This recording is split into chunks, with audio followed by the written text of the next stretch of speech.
Baik, Om Swastiastu. Perkenalkan, nama saya Gede Ade Pratama dengan NIM 21150910887 dan rekan saya. Perkenalkan, nama saya Hidayah Kadek Bintang Jayanti dengan NIM 21150910983. Nah, baik, di sini kami akan menjelaskan materi tentang sistem basis data paralel dan sistem basis data terdistribusi. Next.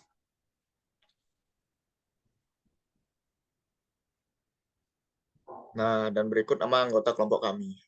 Next. Nah, berikut yaitu daftar isi yang dibahas.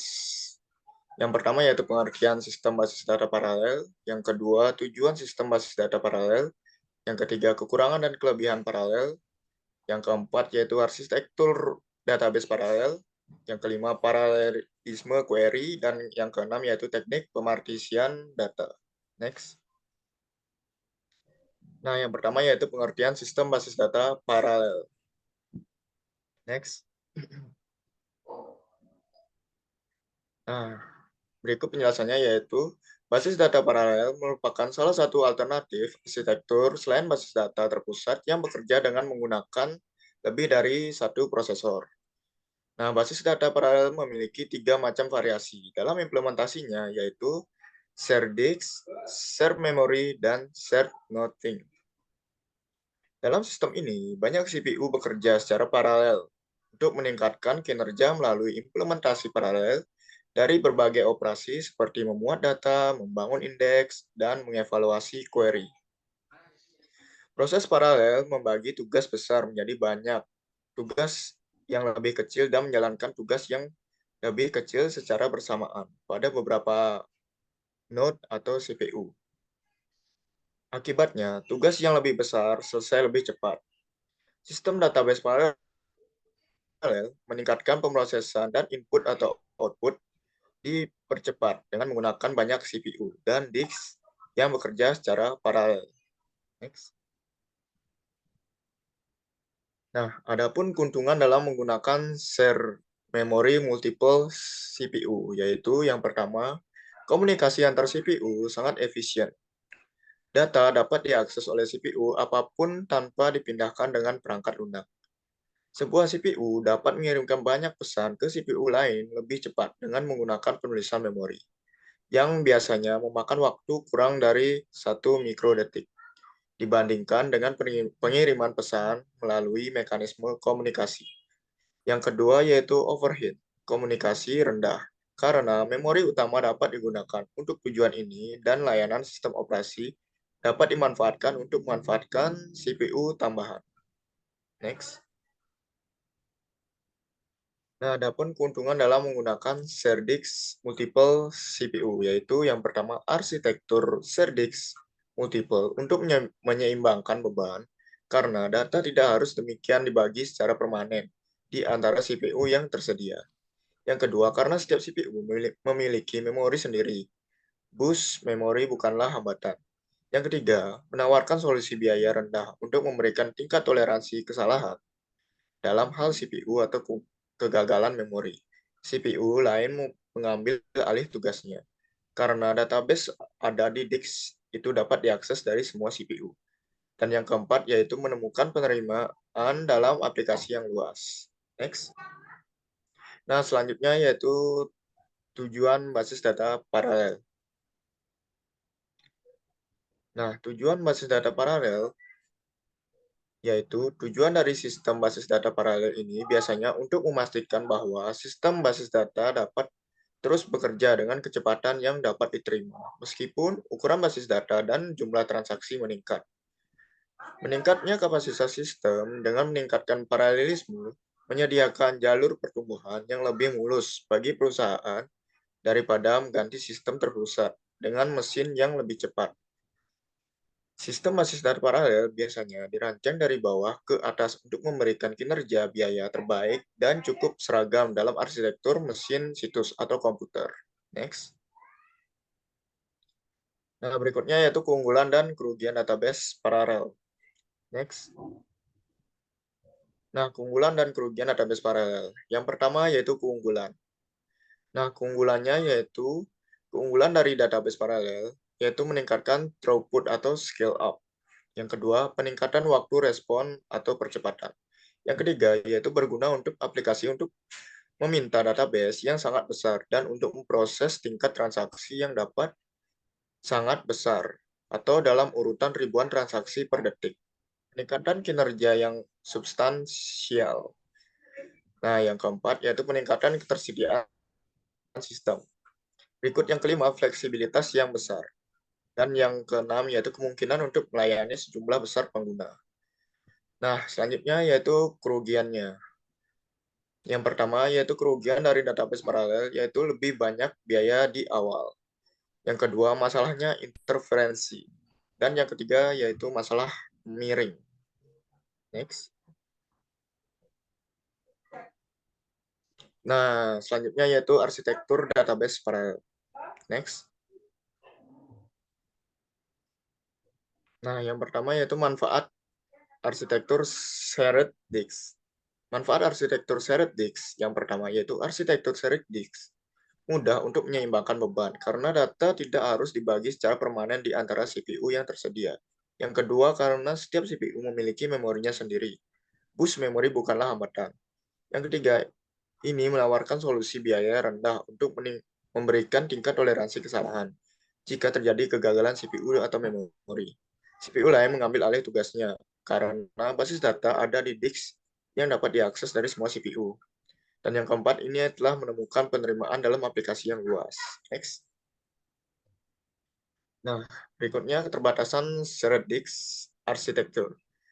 Nah, yaitu shared disk architecture juga menghadapi masalah yang sama, yaitu gangguan interferensi dan bottleneck memori karena jumlah CPU meningkat.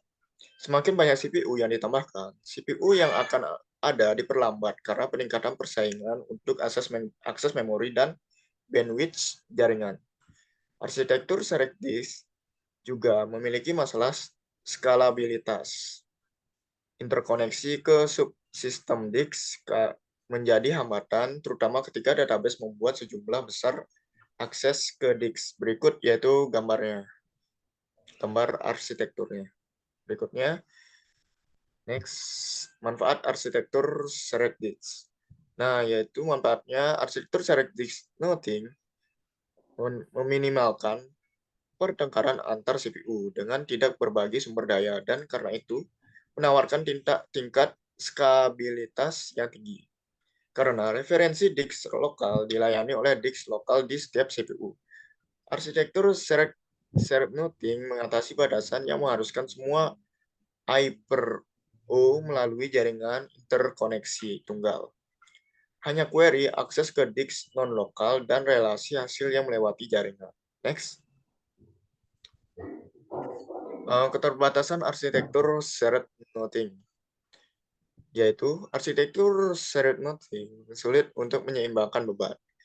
Di banyak lingkungan multiple CPU perlu untuk membagi beban kerja sistem dengan cara tertentu, sehingga semua sumber yang daya sistem digunakan secara efisien. Pemisahan atau penyeimbangan yang tepat dari beban kerja ini di seluruh sistem shared routing memerlukan administrator untuk mempartisi atau membagi data dengan benar di setiap berbagai disk sedemikian rupa sehingga setiap CPU tetap sama sibuknya dengan yang lain. Dalam praktiknya, hal ini sulit dicapai. Menambahkan CPU dan disk baru ke arsitektur shared routing berarti bahwa data mungkin perlu didistribusikan kembali untuk memanfaatkan perangkat keras atau sumber daya baru dan karenanya memerlukan reorganisasi kode DBMS yang lebih ekstensif. Berikut yaitu gambar arsitektur shared routing. Next. Selanjutnya yaitu paralelisme query. Next. Paralelisme query digunakan untuk mempercepat dan meningkatkan skala. Hal ini dilakukan agar query dieksekusi lebih cepat dengan menambahkan lebih banyak sumber daya dan peningkatan beban kerja yang ditangani tanpa menambahkan waktu respons. Dengan demikian meningkatkan derajat paralelisme. Namun, tantangan utama dalam database paralel adalah paralelisme query. yaitu bagaimana merancang arsitektur yang memungkinkan eksekusi paralel dari beberapa query, atau menguraikan query menjadi bagian-bagian yang bekerja secara paralel. Next.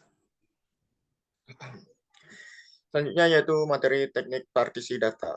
Next. Nah, jenis-jenis partisi data. Berikut 4 jenis teknik partisi yang dapat digunakan. Yang pertama yaitu hash partisi, yang kedua rentang partisi, yang ketiga partisi round robin, dan yang keempat yaitu pembagian skema. Next. Partisi hash. Pada teknik partisi hash diterapkan fungsi hash pada nilai atribut yang range-nya yaitu 0,1012 dan n sampai 1. Setiap tuple atau baris dari relasi asli di hash pada atribut partisi. Keluaran dari fungsi ini menyebabkan data untuk tuple tersebut ditargetkan untuk ditempatkan pada disk tertentu. Sebagai contoh, mari kita asumsikan bahwa ada n disk D1, D2, D3, dan seterusnya sampai Dn di mana data akan dipartisi. Dan selanjutnya yaitu range partitioning. Dalam teknik range partitioning, administrator menentukan bahwa nilai atribut dalam range tertentu harus ditempatkan pada disk tertentu. Dengan kata lain, partisi rentang distribusikan rentang nilai atribut yang berdekatan ke setiap disk. Misalnya, rentang partisi dengan 3 disk bernomor 0,1,2 sampai seterusnya sampai n dapat menempatkan tuple untuk nomor karyawan hingga 100.000 pada disk 0. Tuple untuk nomor identifikasi karyawan sampai 10.000, 1 sampai 150.000 pada disk 1. Tuple untuk karyawan 150.000 1 sampai 200.000 pada disk 2 dan seterusnya. Next. Nah, selanjutnya yaitu partisi round robin. Dalam teknik partisi round robin, relasi atau tabel dipindahkan dalam urutan apapun dan tuple lain dikirim ke nomor disk di modus n. Dengan kata lain, disk bergantian menerima tuple data baru. Sebagai contoh, sebuah sistem dengan n disk akan menempatkan tuple A pada disk 0 atau D0, tuple B pada disk 1 atau D1, tuple C pada disk 2 atau D2, dan seterusnya. Teknik round robin memastikan distribusi tuple yang merata di seluruh disk. Artinya setiap disk memiliki jumlah tuple yang kira-kira sama dengan yang lain. Selanjutnya range partitioning. Dalam teknik range partitioning, administrator menentukan bahwa nilai atribut dalam range tertentu harus ditempatkan pada disk tertentu. Dengan kata lain, partisi rentang mendistribusikan rentang nilai atribut yang berdekatan ke setiap disk. Misal, rentang partisi dengan 3 disk bernomor 0,1,2 sampai seterusnya sampai terdapat nilai n dapat menempatkan tuple untuk nomor karyawan hingga 100.000 pada disk 0, tuple untuk nomor identifikasi pada karyawan yaitu 100.001 sampai 150.000 pada disk 1, tuple untuk karyawan 150.000 1 sampai 200.000 pada disk 2, dan seterusnya. Next. Nah, untuk materi sistem basis data terdistribusi akan dijelaskan oleh rekan saya. Baik, terima kasih atas kesempatan yang telah diberikan kepada saya. Di sini saya akan menjelaskan mengenai sistem basis data terdistribusi. Yang dimana yang akan dibahas di sini yaitu mengenai yang pertama database terdistribusi, arsitektur database terdistribusi, desain sistem database terdistribusi, pengolahan query terdistribusi, kontrol koherensi pada database terdistribusi, kontrol pemulihan pada database terdistribusi. Baik, yang pertama ada database terdistribusi. Sistem database terdistribusi adalah database yang disimpan secara fisik pada beberapa sistem komputer di beberapa situs yang terhubung bersama melalui jaringan komunikasi. Dengan kata lain, setiap situs adalah Setiap situs adalah situs sistem basis data dengan haknya sendiri dan memiliki pengguna lokalnya sendiri, DBMS lokalnya sendiri, dan manajer komunikasi data lokalnya sendiri. Sistem basis data terdistribusi memungkinkan aplikasi untuk mengakses data dari basis data lokal dan jarak jauh. Properti yang diinginkan dari basis data terdistribusi, sistem basis data terdistribusi harus membuat dampak distribusi dan menjadi transparan. Sistem basis data terdistribusi harus memiliki sifat-sifat berikut. Yang pertama, independensi data terdistribusi. Yang kedua, atomisitas transaksi terdistribusi. Yang dimana independensi data terdistribusi, properti kemandirian data terdistribusi memungkinkan pengguna untuk mengajukan query tanpa menentukan di mana relasi referensi atau salinan atau fragmen relasi berada. Yang kedua, atomicity transaksi terdistribusi. Properti atomisitas transaksi terdistribusi memungkinkan pengguna untuk menulis transaksi yang mengakses dan memperbarui data di beberapa situs sama seperti mereka akan menulis transaksi melalui data lokal murni. Kemudian jenis database terdistribusi. Dalam sistem database terdistribusi, data dan perangkat lunak didistribusikan melalui beberapa situs yang terhubung dengan jaringan komunikasi. Berikut dua database terdistribusi yang paling umum digunakan. Yang pertama yaitu ada DDBS homogen. DDBS homogen adalah bentuk paling sederhana dari basis data terdistribusi di mana terdapat beberapa situs. Masing-masing menjalankan aplikasinya sendiri pada perangkat lunak DBMS yang sama. Semua aplikasi dapat melihat skema yang sama dan menjalankan transaksi yang sama. Kemudian yang kedua, DDBS heterogen. Dalam sistem database terdistribusi heterogen, situs yang berbeda berjalan di bawah kendali DBMS yang berbeda. Pada dasarnya, mandiri dan terhubung entah bagaimana untuk memungkinkan akses ke data dari beberapa situs. Dalam DDBS heterogen, setiap server atau situs adalah DBMS terpusat yang independen dan otonom yang memiliki penggunaan lokal, transaksi lokal, dan administrator basis data sendiri. Kemudian fungsi yang diinginkan dari database terdistribusi.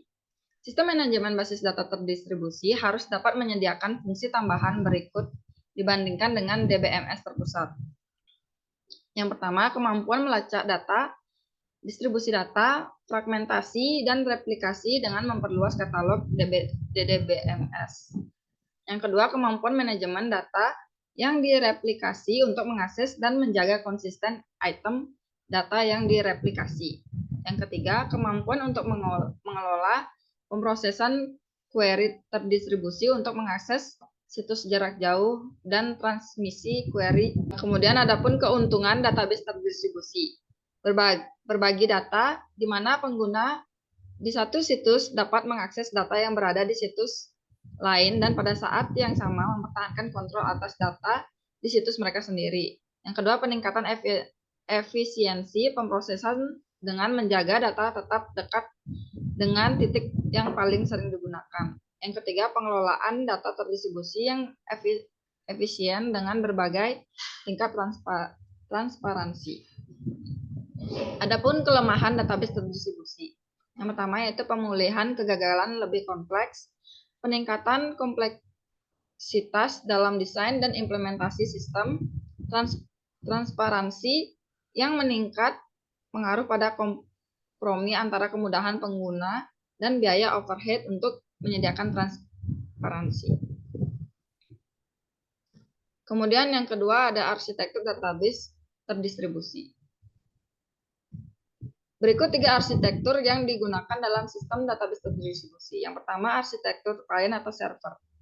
Client atau server adalah mereka yang beban kerja terkait DBMS dibagi menjadi 2 komponen logis, yaitu client dan server, yang masing-masing biasanya dijalankan pada sistem yang berbeda.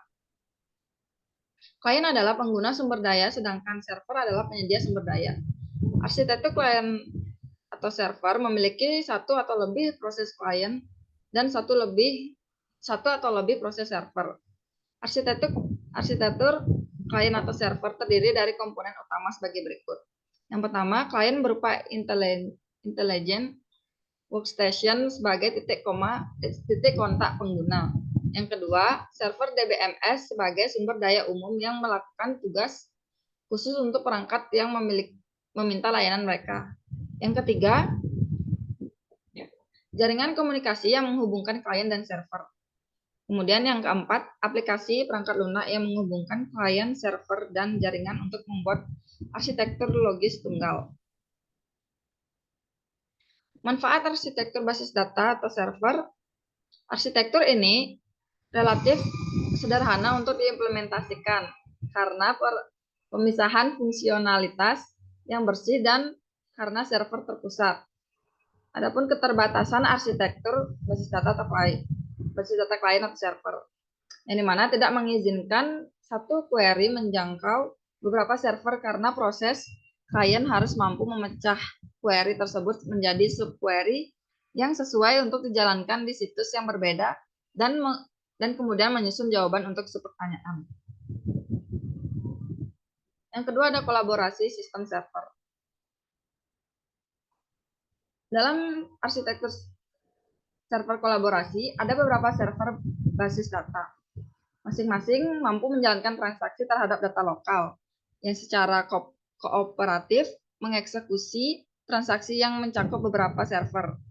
Saat server menerima query yang memerlukan akses ke data di server lain, server tersebut menghasilkan subquery yang sesuai untuk dieksekusi oleh server lain dan menyatukan hasilnya untuk menghitung jawaban atas query asli. Yang ketiga, sistem perantara. Arsitektur database middleware dirancang untuk memungkinkan suatu query menjangkau beberapa server tanpa mengharuskan semua server database mampu mengelola strategi eksekusi multi-kutipan tersebut. Middleware akses dapat memberi pengguna antarmuka yang konsisten ke beberapa DBMS dan sistem file secara transparan. Kemudian ada desain sistem database terdistribusi atau DDBS. Sistem database terdistribusi adalah tugas yang kompleks. Oleh karena itu, penilaian yang cermat terhadap strategi dan tujuan diperlukan. Beberapa strategi dan tujuan yang umum untuk sebagian besar desain DBS sebagai berikut. Yang pertama, fragmentasi data yang diterapkan pada sistem basis data relasional untuk mempartisi hubungan antar situs jaringan. Yang kedua, alokasi data, di mana setiap fragmen disimpan di situs dan didistribusi optimal. Replikasi data yang meningkatkan ketersediaan dan meningkatkan kinerja sistem. Transparansi lokasi yang memungkinkan pengguna untuk mengakses data tanpa mengetahui atau khawatir dengan situs tempat data berada. Lokasi data disembunyikan dari pengguna. Fragmentasi data. Teknik memecah database menjadi unit logis yang dapat ditugaskan untuk penyimpanan di berbagai situs disebut fragmentasi data. Fragmentasi data, suatu relasi dapat dipartisi atau difragmentasi menjadi beberapa fragmen atau potongan untuk tujuan penyimpanan fisik dan mungkin ada beberapa replika dari setiap fragmen. Yang pertama ada fragmen horizontal dari suatu relasi adalah himpunan bagian dari tupel atau baris dengan semua atribut dalam relasi tersebut. Yang kedua, fragmentasi vertikal, membagi relasi dengan mendekomposisi secara vertikal berdasarkan kolom atau atribut. Kadang-kadang, fragmentasi horizontal atau vertikal skema database dengan sendirinya tidak cukup untuk mendistribusikan data secara memadai untuk beberapa aplikasi. Sebagai gantinya diperlukan fragmentasi campuran atau hibrid. Kemudian ada lokasi data. Data menjelaskan proses penentuan lokasi atau penempatan data ke beberapa situs. Berikut ini adalah strategi penempatan yang dapat digunakan dalam sistem basis data terdistribusi. Yang pertama, tersentralisasi. Yang kedua, partisi atau terfragmentasi. Yang ketiga, replikasi.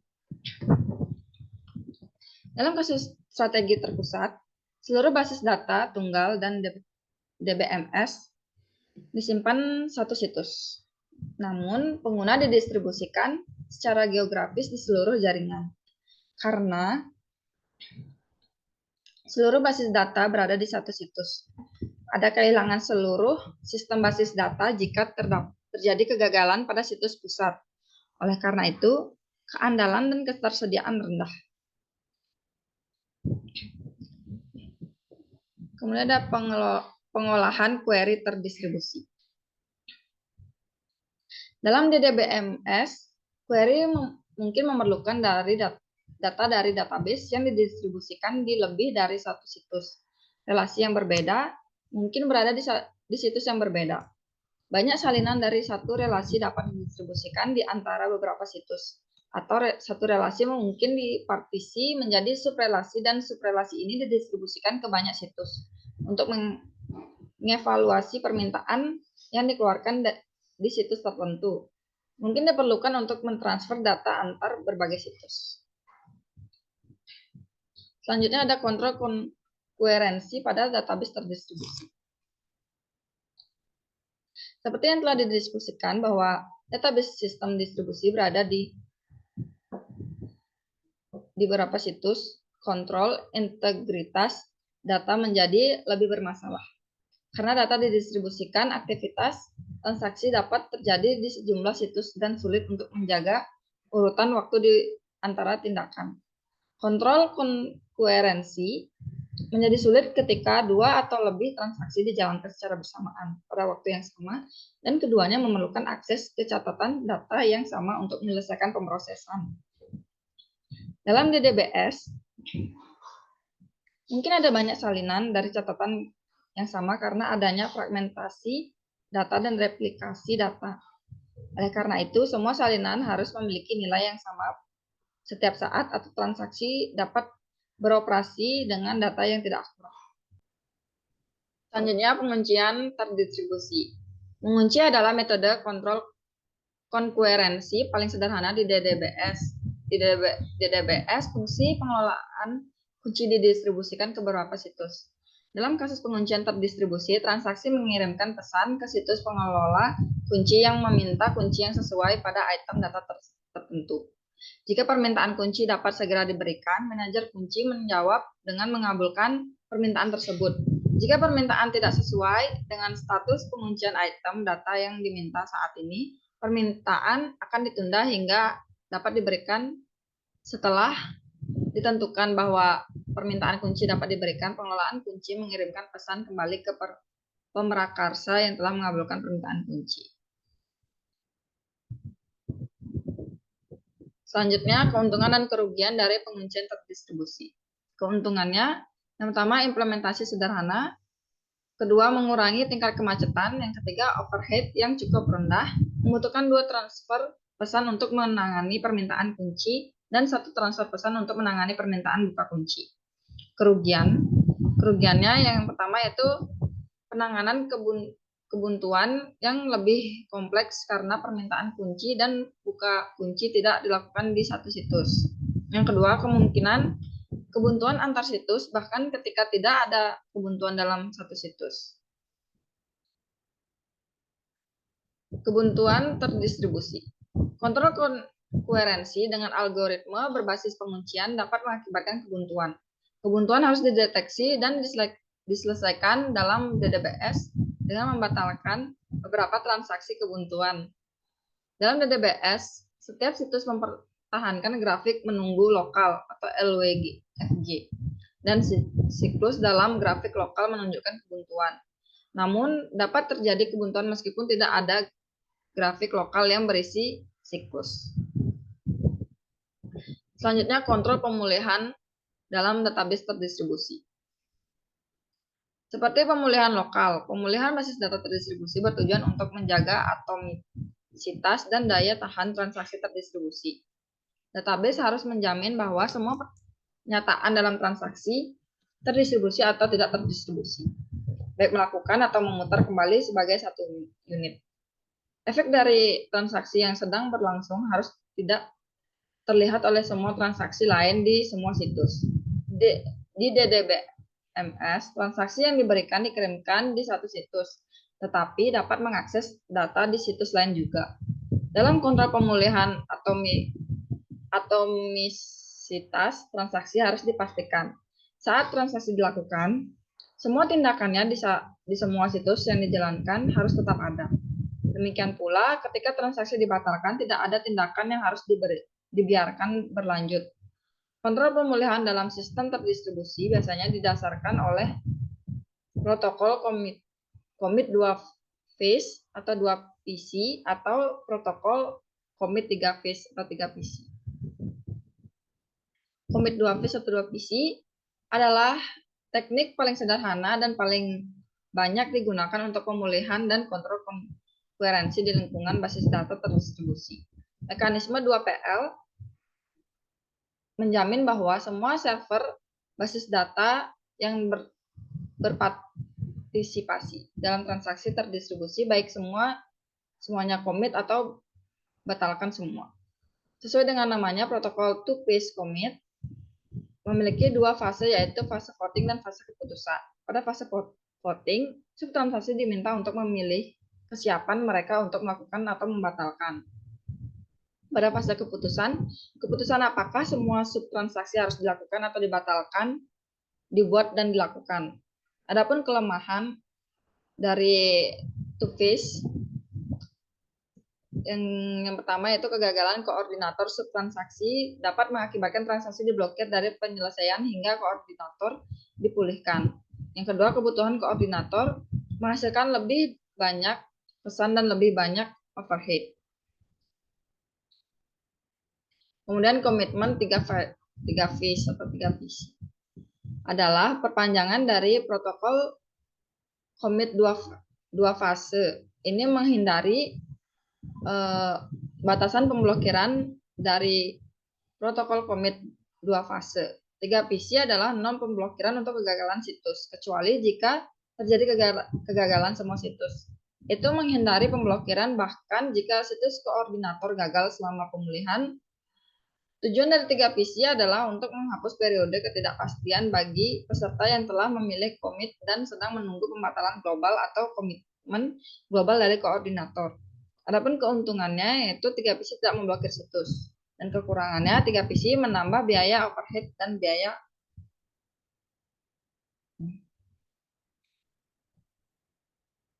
Baik, sekian pemaparan dari saya kembalikan ke moderator.